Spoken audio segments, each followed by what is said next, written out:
Assalamualaikum warahmatullahi wabarakatuh. Alhamdulillah wa kafa. Wassalatu wassalamu ala nabiyil mustafa wa ala alihi wa sahbihi ahli sidqi wal wafa. Hadirin hadirat jemaah salat tarawih yang dirahmati Allah Subhanahu wa taala. Allah Subhanahu wa taala mengatakan dalam Al-Qur'an, "Wasari'u ila maghfiratin min rabbikum wa jannatin 'arduha as-samawati wal ard wa'iddat lil muttaqin." Bersegeralah kalian menuju ampunan Allah dan juga surganya yang luasnya seluas langit dan bumi yang disediakan buat orang-orang yang bertakwa. Dalam ayat ini Allah memerintahkan kita hamba-hambanya untuk segera menuju ampunan Allah dan juga surganya. Allah menggunakan kata sari'u, bersegera.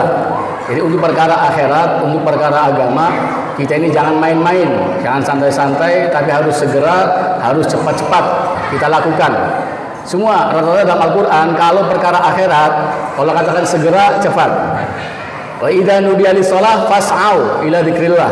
Kalau sudah dikemukakan azan, fas'au. Sa'i itu kan lari kecil, segera cepat-cepat menuju zikir kepada Allah Subhanahu wa taala. Ayat lain Allah mengatakan fafirru ilallah. Larilah kalian semua kepada Allah Subhanahu wa taala. Allah gunakan firru, farra yafiru, lari, bukan berjalan, bukan dengan santai-santai, tapi apa? Segera, cepat-cepat. Ini kalau urusan kebaikan, urusan akhirat. Hadis mengatakan badiru bil amal. Segeralah kalian beramal. Badiru, mubadarah. Musara'ah, mubadarah, ini maknanya sama. Cepat-cepat, segera, jangan ditunda-tunda. Berbeda kalau perkara dunia. Kalau perkara dunia Allah mengatakan tidak untuk lari, tidak untuk cepat-cepat, segera. Tapi Allah katakan dalam Al-Quran, huwallazi ja'ala lakumul arda dzalula. Dialah Allah yang telah menjadikan bumi ini dimudahkan buat kalian. Maka apa kata Allah? Famshu fi manakibiha.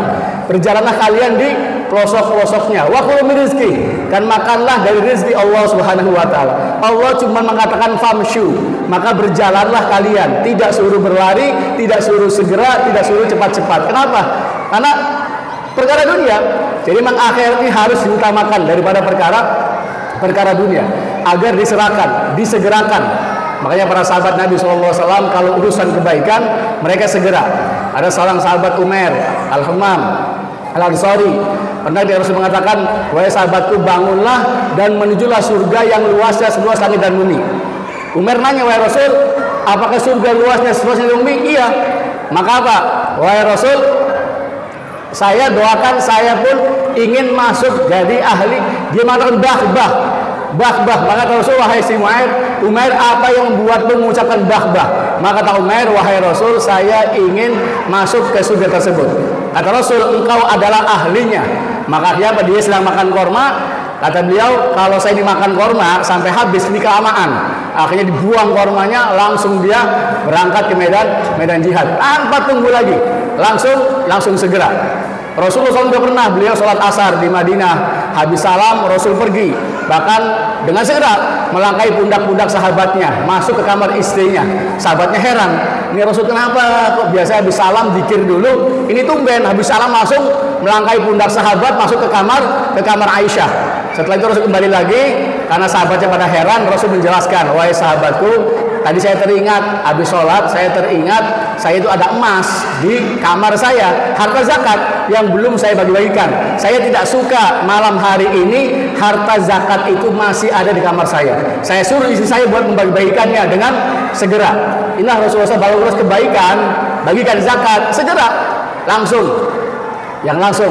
Juga Rasulullah SAW itu dulu beliau orang Islam, sholatnya itu menghadap bukan Ka'bah. Awal-awal di Madinah selama 16 bulan, 17 bulan, Rasul itu menghadap ke Baitul Maqdis, Palestina, ya kan? Rasul baru kurang suka. Kenapa? Kiblatnya orang Yahudi. Rasul ingin menghadap ke Ka'bah. Sampai Rasul itu berkepingin kapan menghadap ke Ka'bah, gitu kan? Sampai Allah turunkan ayat, ya kan? Qad nara taqalluba wajhika fis sama. Kami telah melihat bolak-balik kamu wajahmu, wahai Rasul, ke langit, ya kan? Akhirnya apa? Falanuwalliyannaka qiblatan tardoha. Kami akan menghadapkan kamu ke satu kiblat yang kamu ridhoi. Akhirnya itu ayat, tawalli wajhaka syatrul masjidil haram. Hadapkan wajahmu hai Muhammad ke Masjidil Haram. Rasul senang. Akhirnya setelah tunggu langsung pindah pindah kiblatnya, yang dari Masjidil Aqsa langsung ke Masjidil Haram. Akhirnya ada seorang sahabat sholat asar sama Nabi, pulang ke kampungnya, ke orang-orang Ansor, sahabat lagi sholat asar. Akhirnya dia ngomong sahabat itu, wahai sahabat-sahabatku, tadi saya sholat asar sama Nabi, dan Nabi sholatnya sudah menghadap ke Ka'bah, ke Masjidil Haram. Maka sahabat yang lagi ruku langsung berubah, yang awalnya menghadap ke Masjidil Aqsa langsung berubah menghadap Ka'bah, ke Masjidil Haram dalam sholat. Tidak nunggu nanti kalau salam, tidak. Dalam sholat lagi ruku segera berubah. Kenapa? Turun perintah Allah Subhanahu wa Ta'ala. Ini hebatnya sahabat. Kalau ada perintah langsung dikerjakan tanpa tunggu waktu. Ada juga seorang sahabat Anas bin Malik, kerjanya itu beliau memang pembantu Rasul dan juga sering melayani para sahabat-sahabatnya. Waktu itu dia melayani Abu Thalha, Abu Amir bin Jarrah. Biasa belum haramnya arak, mereka minum arak. Biasa perasan anggur. Nah, Anas balik menyuguhkan minuman tersebut. Saat menyuguhkan minum arak, tiba-tiba ada orang datang. Wahai sahabat-sahabatku, hari ini telah turun perintah haramnya khamr, haramnya arak. Mendengar Allah turunkan ayatnya tentang haramnya arak, sahabat yang lagi menikmati minum arak langsung nyuruh Anas bin Malik, wahai Anas, ambil itu alat buat menumbuk, ya kan? Menumbuk gandum, diambil, dipecahkan kendinya. Semua punya kendi dipecahkan dari bawah. Akhirnya apa? Ya keluar semua. Yang namanya arak itu keluar semua. Sakit gitu juga. Bahkan Madinah ada riwayat itu semuanya banjir dengan arak. Selokan banjir dengan arak. Kenapa? Ini para sahabat nggak mikir panjang, nggak mikir sayang, mendingan dijual dulu, diuangkan, ya kan? Sayang daripada dihancurkan. Tidak. Tahu Allah mengharapkan arak seketika, langsung mereka hancurkan semua, buang semua tanpa pikir panjang, nggak mikir mau dijual mau apa, langsung ingin menjalankan perintah Allah Subhanahu wa Ta'ala. Hatta wanitanya, sahabat-sahabat Nabi yang perempuan juga sama. Ketika turun ayat perintah untuk apa? Menutup hijab, menutup muka mereka dengan kerudung mereka. Wa yadribna bi khumurihinna ala jibihinna. Hendaklah mereka menutup dengan kerudung kepada kepala mereka. Maka langsung saat turun itu juga para wanita, masya Allah, yang sedang berjalan, yang sedang mereka nggak ada tutup kepala, yang ada sarungnya dibagi dua, sarung sampai disobek dijadikan menutup kepala mereka. Ini hebatnya mereka.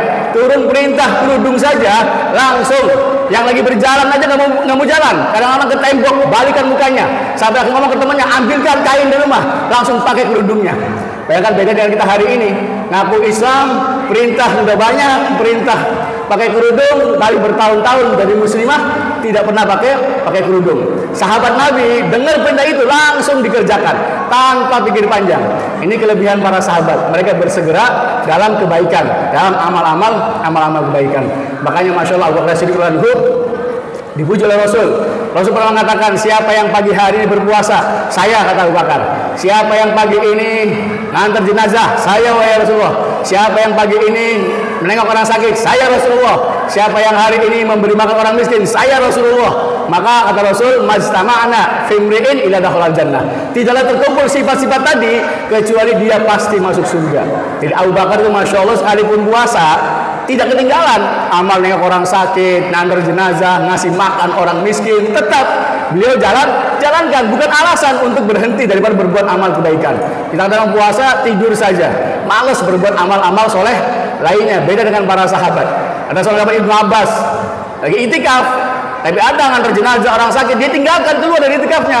Kata orang, wahai Ibnu Abbas, batal itikaf kamu, kan nggak boleh keluar. Iya, batal itikaf saya, tapi saya mendengar Rasulullah bersabda, siapa yang menunaikan hajat seorang muslim, maka baginya pahala 10 tahun itikaf.